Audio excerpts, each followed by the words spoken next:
যে অবস্থা করেছে, সারাদিন আমি মানুষটা কিছু খেতে পর্যন্ত পারিনি, আমার বাড়ির লোকজনকে কিছু খেতে পর্যন্ত দেয়নি।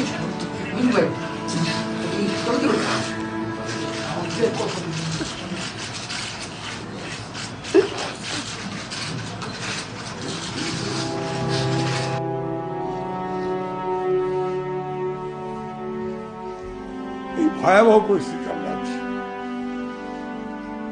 গুম করে দেয়, খুঁজে পাওয়া যায় না।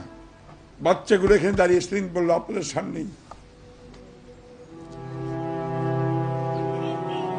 ফোরকান আলী ভাইয়ের আব্বা। জি,